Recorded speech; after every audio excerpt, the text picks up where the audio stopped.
Hey guys, welcome back to Time Machine Scale Models. Well, today's the day we get to unveil our unified Scale Automotive content creators group build subjects. The USAC group build was hosted by Mark Batson and Lucas C. this year, and Mark Batson's choice was the 1970 Plymouth Road Runners or the GTXs, and I chose the Plymouth Road Runner. I'd had this kit sitting on my shelf for approximately 12 years, I bet. And I actually picked it up at a Mopar swap meet, and I had never built it. So it had been sitting on my shelf for that long.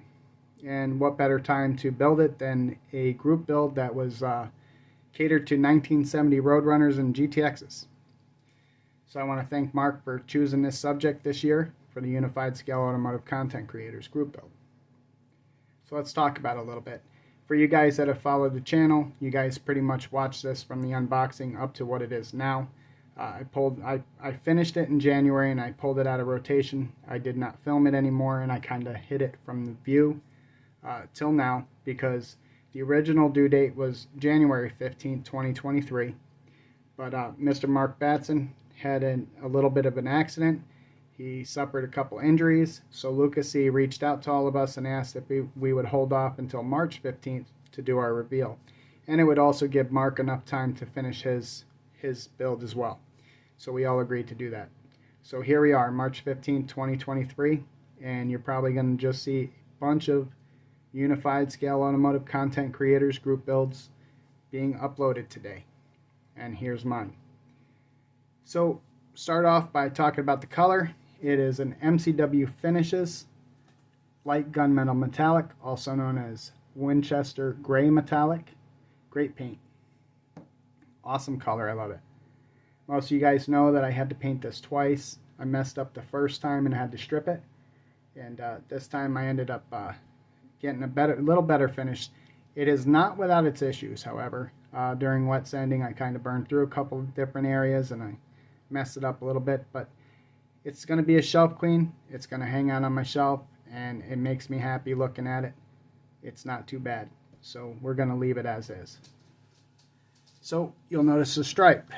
The kit stripes left a lot to be desired, so I just masked them off, painted them myself. And for it being the first time that I ever did that, they didn't come out too bad. Let's take a look at this interior. I painted it with a craft acrylic called Wineberry, and I really dig that color. And then I coated it with a matte varnish. It is trimmed out with a combination of bare metal foil and Molotow chrome pen. You can see that dash in there is all detailed out. The horn trim ring down there. And you notice the pistol grip shifter is painted in a wood grain. Take a look at the underside. Here's the underside of the chassis.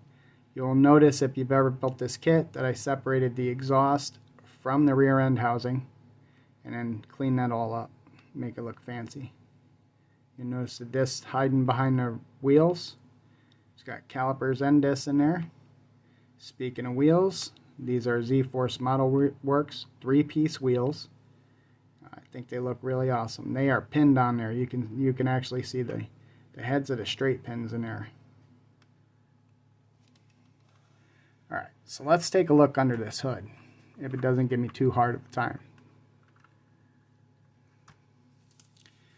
So James Tester over at Scale Model Experiment gave us some tips on how to clean up this engine compartment, and I used a few of his tips. One of which was the 10-foot tall battery. I cut that back a little bit. I plated the bottom side of it and I filled in the fender well there. And it also had molded in battery cables, which I removed and added my own battery cables. On this side, on the 1-in-1 car, the reservoir for the radiator is not here, but I left it alone and I painted it up. It's got a little bit of a green tint to it that makes it look like antifreeze in there. The windshield washer bottle here is tinted a little bit blue on the bottom there, if you can see it, to make it look like windshield washer fluid. It has plug wires and it also has heater hoses as well as PCV tubes going into carbs.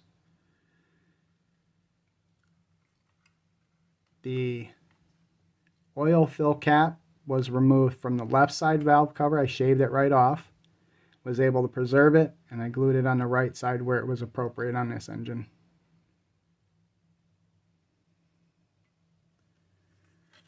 All this trim work is done in bare metal foil.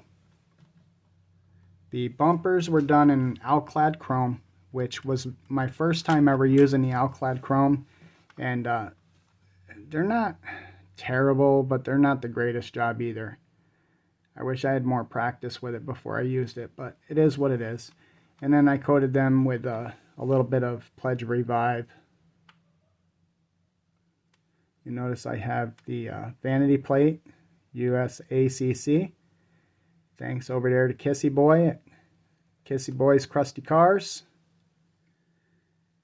He did me up some license plates and he sent them to me.